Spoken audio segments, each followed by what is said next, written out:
मेरे साथ लगातार मंचों पर रहता है। भवानी शंकर मिश्र, जिन्होंने ऊँघते अनमने जंगल जो लिखा था, उनके नाम पे युवा कलमकारों को सम्मान दिया जाता है। उसमें मेरे साथ मैं और राहुल जी हम साथ में थे, जिनका सम्मान हुआ। ऐसे कलमकार भाई राहुल जी राठौर रानी की बड़ौत से आए हैं, आपका स्वागत है।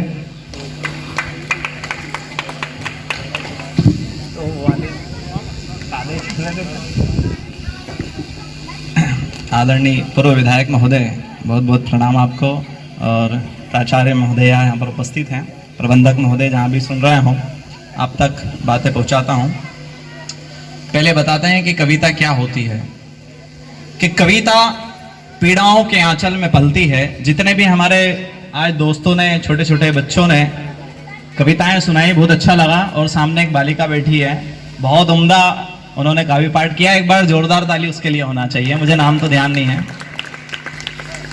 कि कविता क्या होती है, हम हिंदी को अपनी माँ समझते हैं और कविता उसी भाषा में लिखी जाती है। तो बताना चाहता हूँ कविता क्या होती है। आप तक जहां भी बात पहुंचे, चौथी पंक्ति तक आपकी तालियां आना चाहिए।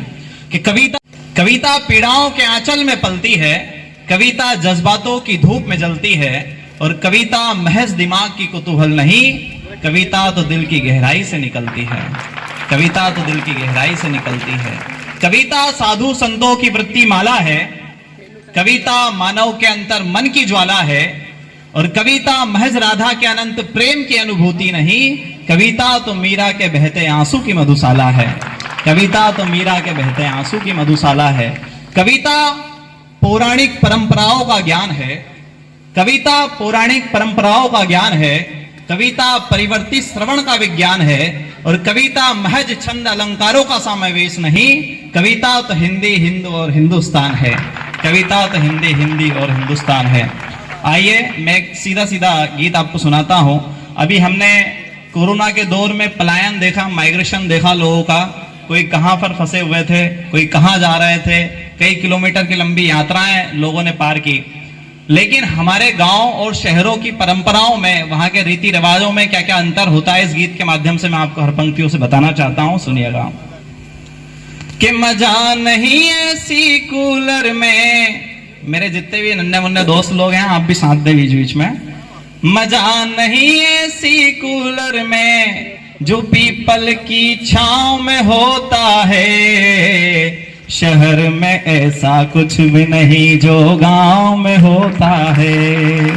मजा नहीं ऐसी कूलर में जो पीपल की छांव में होता है, शहर में ऐसा कुछ भी नहीं जो गांव में होता है, जो गांव में होता है। और क्या अंतर होता है सुनिएगा। कि सर पे रखती मटकी वो तालाब से पानी लाती। ये दृश्य शहरों में नहीं होता है, घर में न ला जाता है। कि सर पे रखती मटकी वो तालाब से पानी लाती, और देखो उसको ना देखो चाहे फिर भी वो शर्माती। देखो उसको ना देखो चाहे फिर भी वो शर्माती, और नजरें उसकी तीखी तीखी जैसे के तलवार, और कंधों पे दुपट्टा उसके एड़ी तक सलवार। हंसना गाना मुस्कुराना, हंसना गाना मुस्कुराना स्वभाव में होता है, शहर में ऐसा कुछ भी नहीं जो गांव में होता है। मजा नहीं ऐसी कूलर में जो पीपल की छांव में होता है, शहर में ऐसा कुछ भी नहीं जो गांव में होता है। आदरणीय अध्यक्ष प्रतिनिधि महोदय यहाँ पर उपस्थित है, उनकी उपस्थिति में पंक्तियां सुनाना चाहता हूं। कि रोज मंदिरों में महिलाएं भजनों को है गाती। मैं लगभग 4 साल तक एजुकेशन की मैंने इंदौर में रहकर। मैंने इस चीज को बहुत मिस किया, याद किया। जब छोटे थे तो दादा दादी जी के साथ भजनों में जाया करते थे। वो दृश्य शहरों में बहुत कम पाए जाते हैं। कि रोज मंदिरों में महिलाएं भजनों को है गाती, और घर में कोई आंख दिखाए तो ज्यादा घबराती।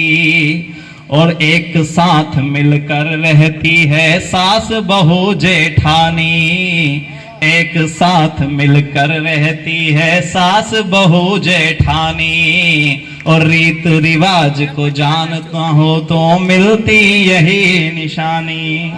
शहरों में 8x8 के कमरे में माता पिता बच्चों से बोलते हैं कि बेटा इस बार गर्मी की छुट्टी में दादा दादी को देखने चलेंगे, तो बच्चे भी दिमाग ये सोचते हैं कि यार दादा दादी को ऐसा तो नहीं चिड़ियाघर में कोई विशेष प्रस्तुति के लिए रखे जाते हो। ये तक परंपराएं टूट चुकी है शहरों में कि एक साथ मिलकर रहती है सास बहू जेठानी, और रीत रिवाज को जानना हो तो मिलती यही निशानी। और बेटा कैसा भी हो, बेटा कैसा भी हो, लेकिन दबाव में होता है। शहर में ऐसा कुछ भी नहीं जो गांव में होता है, जो गांव में होता है। और शहरों और गांव की लड़कियों में अंतर बताता हूं मैं आपको। आप लोग भी बैठी हुई है यहाँ पर, हमने भी देखी है, हम जब पढ़ते थे उस समय। उनमें क्या अंतर होता है सुनेगा अगली पंक्तियों में, कि हर दिन को त्योहार मानती जीती है आजादी, हर दिन को त्योहार मानती जीती है आजादी, और सगाई से शादी तक रहती है शहजादी, और सगाई से शादी तक रहती है शहजादी। और दो चोटियां रखती गुड़िया और सादा पहनावा, दो चोटियां रखती गुड़िया और सादा पहनावा, माथे पे बिंदिया दमकाए और कानों में बाला, माथे पे बिंदिया दमकाए और कानों में बाला, हाथों में कंगन पहने, हाथों में कंगन पहने, घुंघरू पांव में होता है। शहर में ऐसा कुछ भी नहीं जो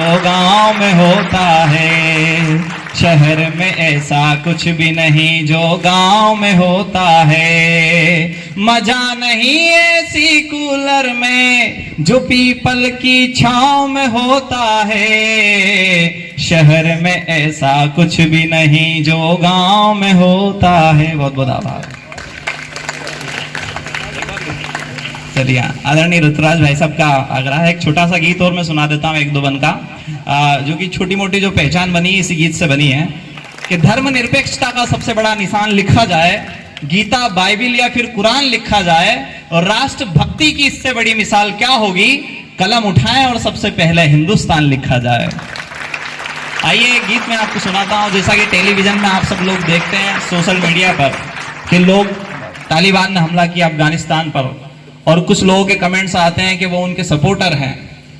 तो मैं कहना चाहता हूं कि वो लोग हीरो नहीं है जो उन लोगों को सपोर्ट मानते हैं, या फिर जिनकी पतियां ये कहती हैं कि हम इस देश में सुरक्षित नहीं है।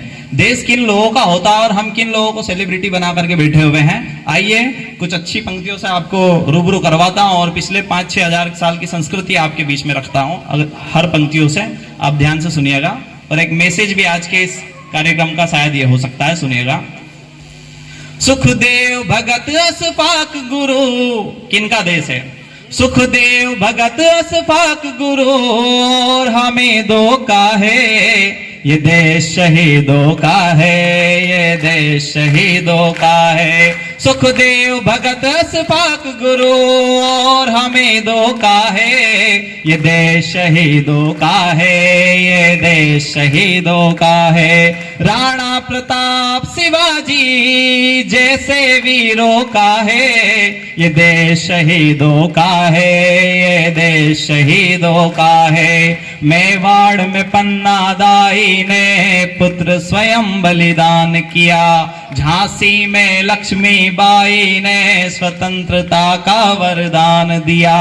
रानी दुर्गावती ने गोरों को चने चबाए थे, और रामायण में सीता ने खुद प्राणों का संहार किया।